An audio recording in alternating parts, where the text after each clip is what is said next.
Popular Culture Research Team. How can I help you?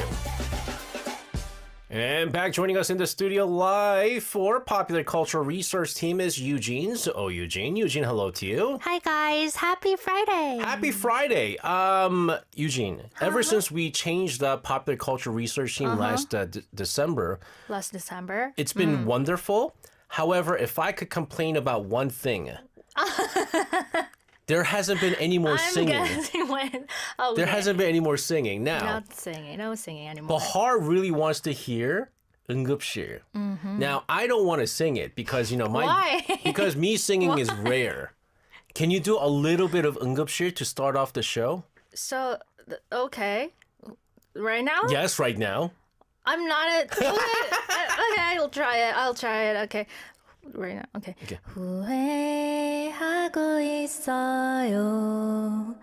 눈을 다투던 그날 괜한 자존심 때문에 난 내자고 말을 해버린 거야. Oh. Is it right? You know, this The would be a really good duet song.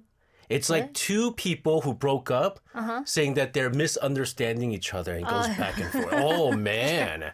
That was bueno, yeah? It's been a while. It's been a long time. I like that version of 응급실. My version? Yes, I think some of our listeners are going to emergency room right now and hearing her voice. That is what's up. Thank oh my you. goodness, that is good stuff there. We have been talking about not emergency rooms, but we've been talking about when life gives you tangerines. We're down to our fourth and last part here. Last time we talked about Keumyoung's wedding. What's our first topic today? So I've got some really interesting stories today. So at one point in drama, Eunmyeong, who's Keumyoung's younger brother, gets scammed, and to help him out, Kwan-sik sells his boat to raise money. Yep. So after that, he and Esun start a small restaurant that serves various squid dishes. So at first, of course, business doesn't go well. But then a famous TV drama starts filming nearby, and some of the actors stop by the restaurant. And word slowly spreads, and more tourists start coming to Jeju, and the place gradually becomes popular. And guess what appears right next door to the restaurant? Arirang radio station? Hope so. So another squid place opens right next to the store. Oh. So honestly, this is something you can see in Korea all the time. So when one restaurant becomes popular, similar places start popping up nearby. And then finally, the whole area turns into a food street. And in real life, you will see things like Jokbal Street, Tteokbokki Street, Gopchang Street, places where the same dish is sold by many restaurants in one area. But here's the interesting part. In Korea, one word becomes extremely important in situation like this, which is the word original or wonjo in Korean. So people care a lot about which restaurant did it first, like which place made this dish famous in this area. So naturally, customers start looking for the originally famous restaurant. Now here's the funny part. Do you know what the name of the new restaurant next to Esun and Kwan-sik place is? 원조. 원조 오징어 house or something. Wonjo Squid House, true. That's the name. So, okay, this is because, gosh, it happens everywhere. Happens everywhere. You have to understand that, even when you think of tteokbokki, right? What's the area that reminds you of that? 신당동. 신당동, right? So you go to 신당동 and there's tteokbokki places everywhere, right? And everybody is 원조 tteokbokki. Everybody is original. Because the word original, 원조, is not a trademark. Anybody can say that this is the original recipe, original whatever, right?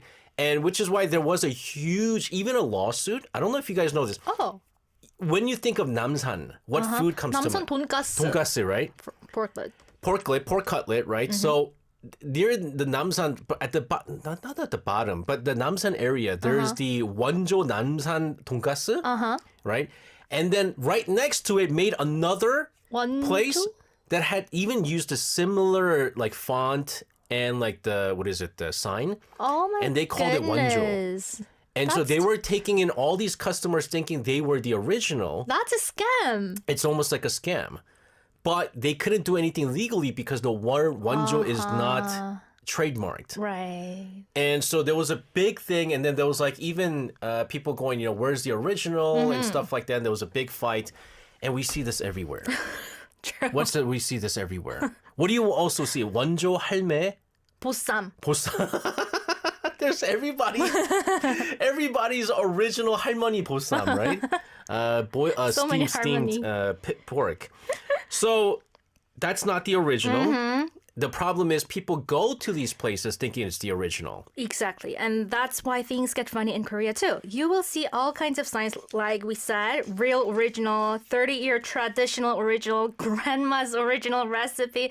And at some point, it starts to feel like an original competition. And to prove they're authentic, restaurants often decorate their walls with TV appearances, celebrity autographs, or newspaper articles. And when foreigners visit Korea, they actually find this really, really interesting. It does. I mean, so a place is really good when there's like autographs of all the celebrities. Like actors, singers. Yeah. And so you go to some of these places, big names. Right. Like really big names. But you want to find like certain names. 성시경. Right? He's so famous. Oh, right. 최자. You want to find certain celebrities who prove to have always gone to the right places. True. But what's interesting again is instead of creating a competition actually by falsely claiming that you're the original, it's destroying businesses but also at the same time it creates entire food streets. Yeah, and some people even describe it as kind of like spillover effect. Once one restaurant becomes famous, people start coming to the whole neighborhood. And then when that happens, it's not just the original place that benefits. The restaurants nearby often get more customers too. And in drama, Esun says something like, it's like if Coke is popular, the drinks next to it will get attention too. So basically, if a big brand or a famous restaurant attracts people, smaller business nearby can benefit as well. Okay, I mean, that's kind of true because, like, for example, I'm trying to think of, if you go to 사당, there's a small alley where they sell something called 부추 삼겹살. 부추 삼겹살. Oh, that's famous in 사당. Right?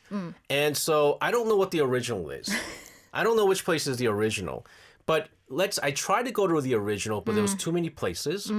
And I didn't want to wait online. What do? I go to next door, where it's probably not the original, but it's less people. Less people. So you have this, like, when you have these alleys, people that can't go to the original will end up going to that. You see that at the 광장 market, right? Right. 광장시장. 육회. But also when you want to eat the 녹두전. 녹두전. I'm not going to say who the original is. But it seems like when I want to have the original, it's always packed. I always go to the second original, which is also good too. But they taste like similar to each other. It's so similar. Right. You can't tell the difference. Like you really can, especially like dokdujan, which is a mung bean pancake. Delicious. You can't tell the difference, right? So Korea's like original culture. It is like a culture. It's almost like an ecosystem. I think so too. So someone succeeds, others follow, and eventually the whole area becomes known for that food. Yeah. And at the same time, people enjoy searching for the true original spot. I'm actually curious if similar things happen in other countries too. And oh, by the way, I brought some photos of those famous food streets we mentioned earlier, like tteokbokki streets, 족발 streets. Let's take a look. At some pictures here. I think you should. Is it pictures from you? Like you shot? No. Because I feel like you go to a lot of these places. 마포 육아 궁중 족발. 족발 street. Palace 족발. And the left side, you can also see the store selling 족발 too. But I love what they say. 오양 족발 순댓국, but then it says like which television it came out in. which television station, what TV show it came out in. And they all sell 족발 here, basically. Yep. This is 떡볶이 골목. Oh my goodness. 할머니. 마복님 할머니 막내 아들. So last sons. And also another 떡볶이 store and then another 떡볶이 store. Oh, 곱창. Oh, I love 곱창, which is intestines. Right. Beef intestines. I love it. 원조, see? Original. 유박사 곱창. But then 이모네 곱창. like what? Like original what? Like originally, what? Like I don't understand. Oh, that's 족발 that I taught. Is that what my you photo have? that I shouted. Did you do the 반반 half? Yes, spicy one and the original one. You have to have the half. I took the my photo. goodness. Look at that. Was that original? Oh, Did you take that picture too? yeah. Was that I original took too? the photo. Wait, This too. Original 곱창. 소곱창. Very nice. It's called 황소곱창. My favorite spot. Is that in Dongdaemun? No. So- Nearby my house. There was a one in Dongdaemun called 황소 불 like 곱창 or something like that. That was like always says 황소곱창. yeah, and then there was like the original. They claimed to be the original, and then everybody put that in there, and now it's just like whatever. You were asking if other countries have that. Chris Rhodes over Leeds says we have a place over here called Bakewell, who invited the Bakewell tart. Invented, I think, Bakewell tart. 2 places on nearby streets both claim to be the original. Must happen a lot. It's true. It happens. You go to a lot of places and you'll find out that these certain areas are famous for certain things, or they'll just keep making the same thing, and they turned it into an ecosystem, like you said, right? It's like a true ecosystem. There is actually a fried chicken street. You know where the fried chicken street is? In Suwon. Korea. Suwon. 왕갈비 통닭? That's where it made it, but then if you go to Suwon, there's a whole street of just fried chicken stuff. Oh, really? Yeah. Is that kind of like wonjo chicken or something? Well, they'll claim wonjo. Oh, they'll, they claim they'll wonjo. claim original. But no one knows. I don't know what the original is. No one knows what the original is, but we do know that didn't know Suwon, that. there's a Suwon chicken street where you can have all of that stuff. So beautiful stuff. Anyways, guys, tell us, what about in your respective countries, what kind of streets do you guys have where they just sell everything and everyone claims original? Let us know. Yes.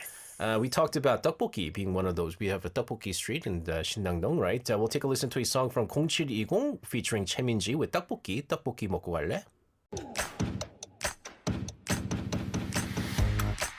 Hey! Stop looking at the clock! We still got more work at the Culture Inc.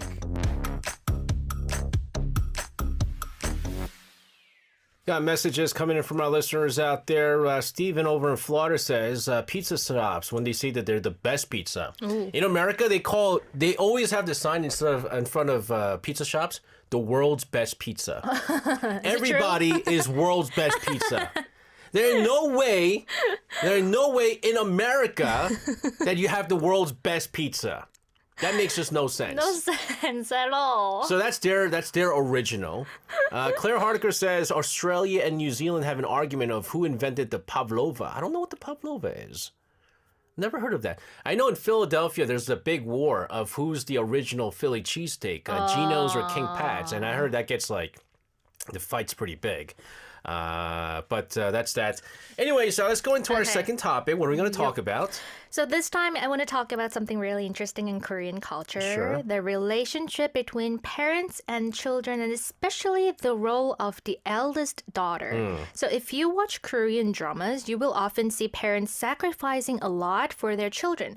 Sometimes they even sell their house or spend their life savings to support them. Yeah.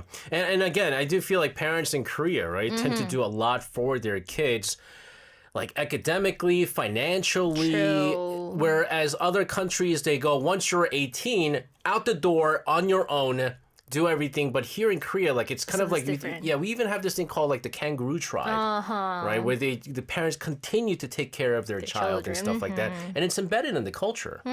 So in Korea, there's also this word 천륜. So it literally means a bond decided by heaven. Oh, geez. And it's usually used to describe the relationship between parents and children. So people sometimes say 천륜 cannot be cut. So meaning no matter how much conflict there is between parents and children, that relationship is incredibly hard to break. And we see that in the drama too. The parents sacrifice so much for their kids. So in the story, Esun and Kwan-sik sell their boat to help their son Eun-myung, who got scammed. Right. And earlier, they even sold their house so their daughter Keun-myung could study abroad.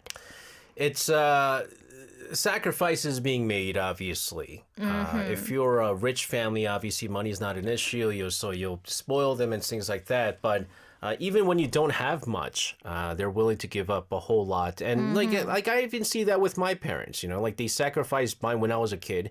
They sacrificed buying clothes for their own and buying theirs instead.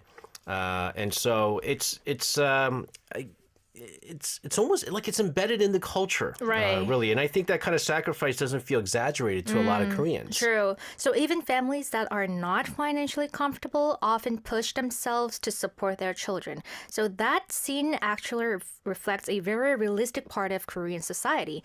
And there's something interesting about the relationship between the eldest daughter and parents. Yes. In Korean, the eldest daughter is called 장녀. So when people watched 금명, many felt like they were watching themselves, especially when it comes to the role of the 장녀 in Korean families, because in Korea, there are implicit expectations placed on the oldest daughter. Okay, so my wife is the oldest daughter. She has a younger brother. My mom is the youngest daughter too. I'm sorry, the oldest daughter. However, because she lived in the States for most of the time, she didn't exactly have that role. Oh. Right? Because she's lived separately from my grandparents for a really long time. But I could kind of see what you're talking about when I see my wife, but what are these unspoken expectations? For example, like taking care of younger siblings, yeah. helping parents financially, being responsible when something goes wrong in your family. It's like becoming the family manager.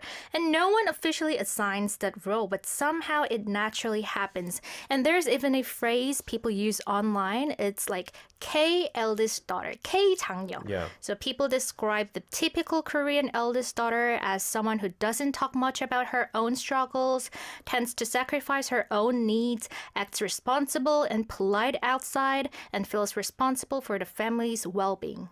I remember, I think I said this on the show before, but when I first met my wife, and because it was 소개팅, and there was like, she was sitting across me, and then like a 카톡 came, a message popped up, and I could see who messaged her, and it mom? said 아들, 아들? which means son, right? And I was like, yo, is she a baby Younger mama? brother. It was a younger brother. So I was like, wait, hold on. I was like, hold on, time out. I was like, do you have a son? Are you a baby mama? Are you a single mom? Right? And she was like, no. I was like, I'm like, I didn't want to peek at it, but I saw that 아들, son, just messaged you. And she started laughing and she's like, oh, this is my younger brother. And she was saying that because her parents were always out, like she took care of her brother.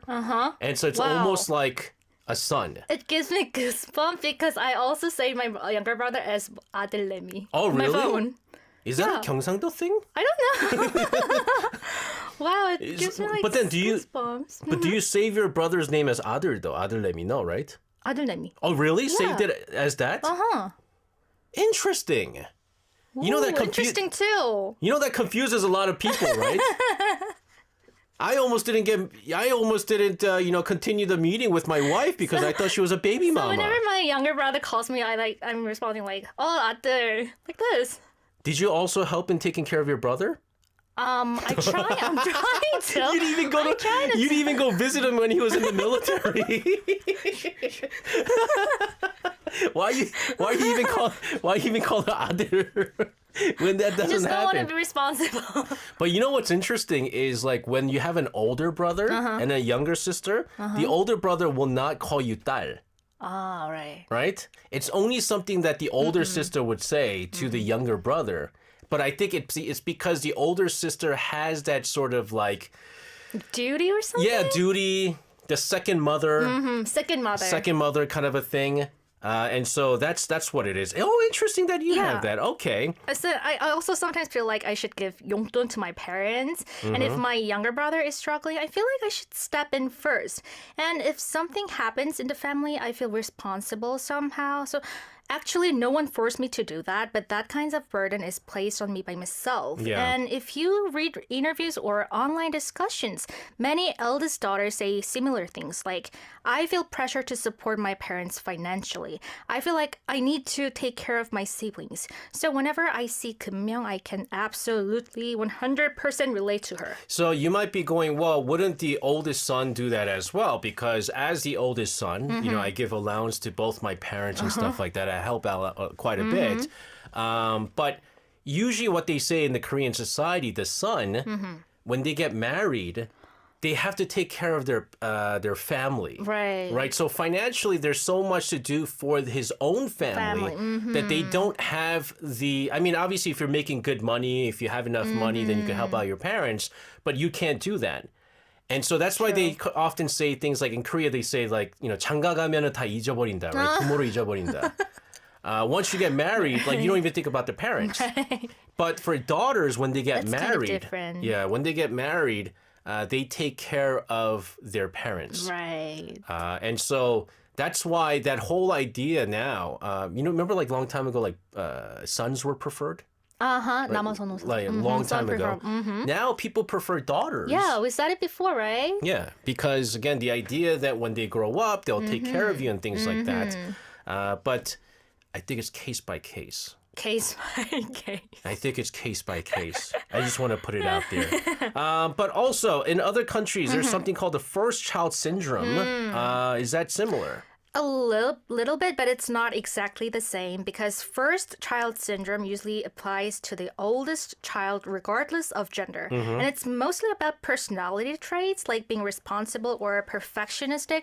But the Korean eldest daughter, K 장녀 idea isn't really about personality. It's more about the role you end up playing in the family, and that's probably why Kim-young studied so hard in school, because doing well meant like she could eventually support her family financially or emotionally. Why do you think that pressure exists, though, in the Korean society? There are probably many reasons, but one big factor is the sacrifices parents make. So in the drama, the parents sell their house so Kun-myung can study abroad. They do everything they can to give their children a better life. And there's actually a Korean proverb saying a dragon rises from a small stream. It means someone from a very humble background becomes successful. But behind that success, there's often the sacrifice of the parents. That's right. Many parents from older generations believed we may struggle, but our children should live better lives. And that's why Kim-myung doesn't even like hearing that dragon phrase. Like she doesn't want to consider herself that dragon because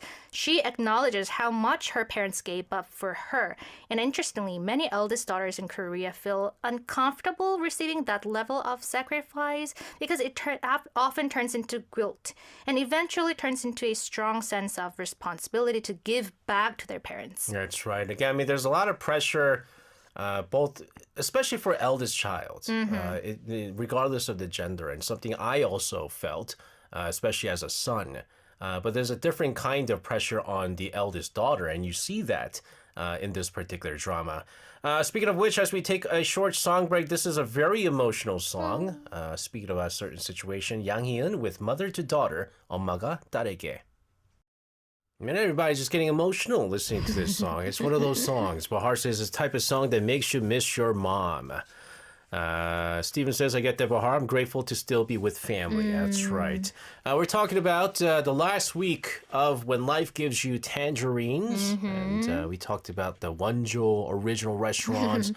We talked about the pressure that comes with being the eldest daughter. Right. Final topic. What are we going to talk about? So for the last topic, I wanted to talk about something very Korean, which is online lectures. So in Korean, we call it 인강, meaning internet classes. And in the drama, Kim-myung eventually starts an online education company called EverStudy. And honestly, this is one of the huge parts of modern Korean society. This is big because I think, I didn't watch the drama, but I feel like she started it off around the time when it really blew up. Right. Everyone had internet access. People didn't have no time to go to these academies to learn stuff. So from the presence of your home or wherever you are, internet classes. And again, when you think of Korea, one of the things that always pops up is education. Right. But how big is the online lecture market? Is it that big, though? Yeah, much bigger than people expect. And in the early 2000s, high-speed internet spread really quickly across Korea, and that completely changed the education industry. And before that, private education mostly meant going to physical academies after school. And students had to show up in person. But once online lectures appeared, everything changed. Like suddenly you could sit at home and take a class from one of the most famous private tutors in the country. And even students living far away from Seoul could access the same lessons students in Seoul were getting. And at that time, that felt pretty revolutionary. And,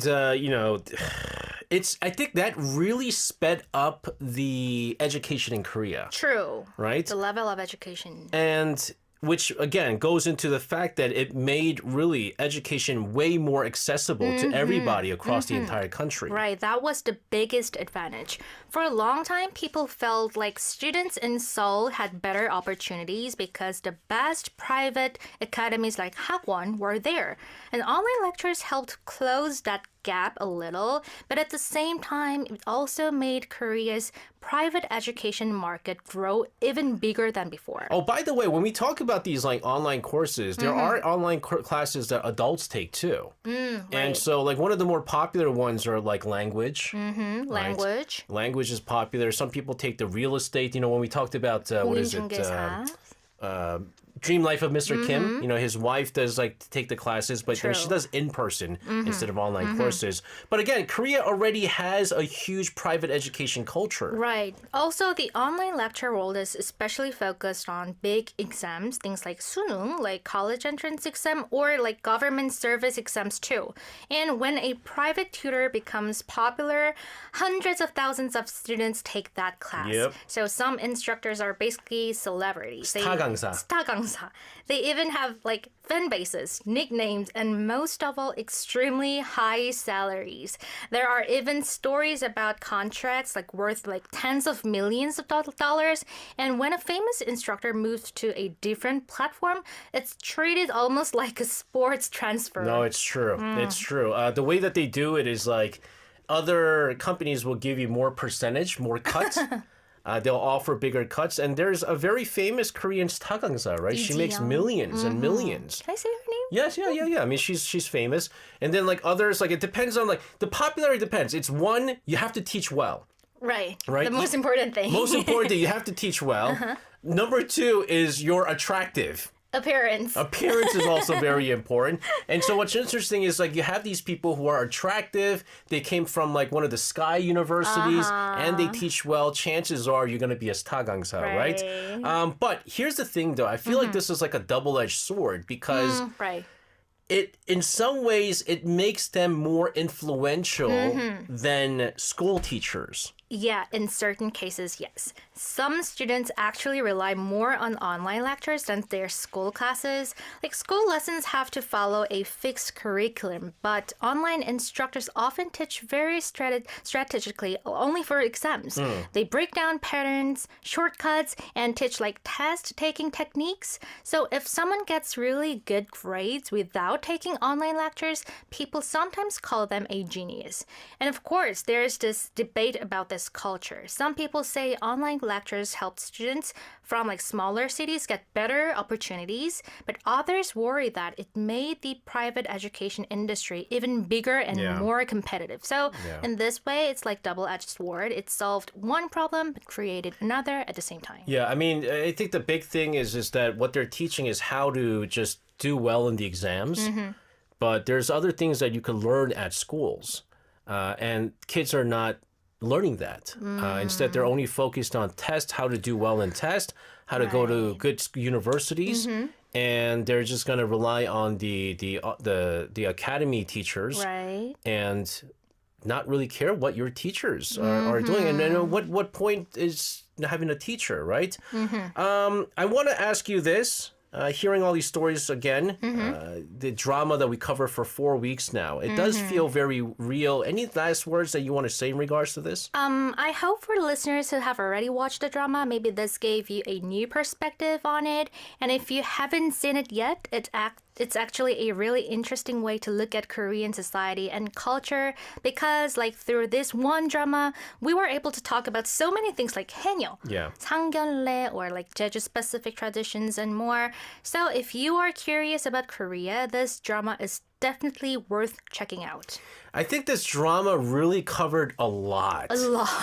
And I think it was perfect for Arirang Radio because, you know, talking about the Jeju cultures, but also just the life of Koreans. Oh, right. from the basics and things that we couldn't touch upon from like Reply 1988 or like Dream Life of Mr. Kim.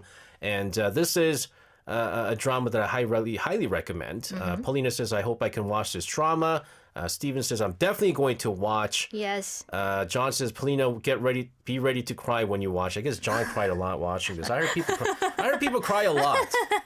But that's that. Next week, we're going to start a new drama. Yes. I am really looking forward to Me this too. one. I watched this drama twice, ladies and gentlemen. That's how much I that's love rare, this. guys. And this is a rare kind of drama that will cover something very unique. So hope you guys tune in for that. Eugene, thank you so much for a month-long coverage on When Life Gives You Tangerines. Have a wonderful weekend. We'll see you again next Friday. Thank you. See you next Friday. Bye. And sending her out of the studio, let's take a listen to a song from Yemin with the love story of a mountain boy or 산골소년의 사랑 이야기.